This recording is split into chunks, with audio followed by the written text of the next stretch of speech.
16h-18h sur France Bleu Héros, c'est l'Happy Hour. C'est l'Happy Hour. Et nous retrouvons tout de suite les non-essentiels. Céline Cara, Kevin Bourges et Johan Le Savre.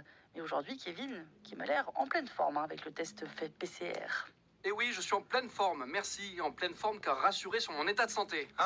Oui, parce qu'aujourd'hui, dans les informations non essentielles, j'ai fait un test PCR. Oh, sérieux? Wouhou, ouais, j'ai dû refaire un test. Quel bonheur, les amis. À cause du pass sanitaire, tu connais? Parce que j'ai pas encore mon schéma vaccinal complet. Parce qu'il paraît que le schéma vaccinal complet, c'est 7 doses, je crois, ou 8, enfin je sais plus. Je veux dire, à ce rythme-là, c'est plus de la vaccination, c'est de l'acupuncture, le truc. Hein. Mais c'est pas le sujet. Donc je suis allé, et ça m'a rappelé la première fois où je me suis fait tester. Quand j'ai découvert les joies de ce coton-tige de la taille d'un Mikado qu'on t'enfonce jusque dans les combles. Je m'en souviens très bien, c'était à Pignan. À Pignan? Et t'as peur de rien, toi? À Pignan, ouais. D'ailleurs, petite parenthèse, vous avez vu comme ça se développe là-bas? C'est en pleine croissance, ça arrête pas de construire le truc. Ça continue dans quelques années, Pignan, ça va devenir la deuxième ville de France, je vous l'annonce. Hein. Ah oui, au moins, oui. Bref, c'est pas le sujet. Donc, première fois que je vais là-bas, c'est quand ils avaient mis au point les drive tests, tu sais? Moi, je connaissais pas encore à ce moment-là. J'étais dans la pharmacie, je leur dis bonjour, ce serait pour un test. Et là, le mec me répond pas de problème, venez, on va dans votre voiture. Je dis ok, si vous trouvez ça plus pratique. Donc, je fais le tour, je vais récupérer ma voiture qui était sur le parking et j'arrive au niveau du mec. Et là, je tente un bonjour, je voudrais un maxi best of Big Mac avec frites et coca. Et le mec, il était un peu comme vous, genre pas trop réceptif à mon humour, tu vois. Normal. Voilà. Et là, avant de commencer, il me sort cette petite phrase que je pensais jamais entendre de ma vie, tu vois. Il me dit est-ce que vous avez une narine préférée? Une narine préférée? C'est bizarre, hein? Une narine préférée, pas évident comme question. Parce que autant tu peux avoir une main préférée, à la limite, tu vois, pour des raisons évidentes.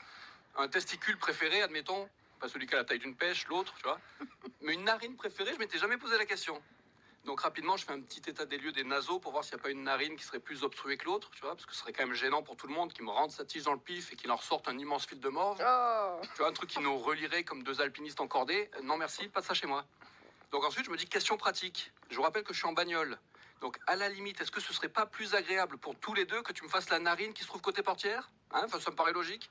Je vais pas te demander de rentrer à moitié dans l'habitacle par la fenêtre pour aller m'explorer la narine opposée. Un peu de bon sens.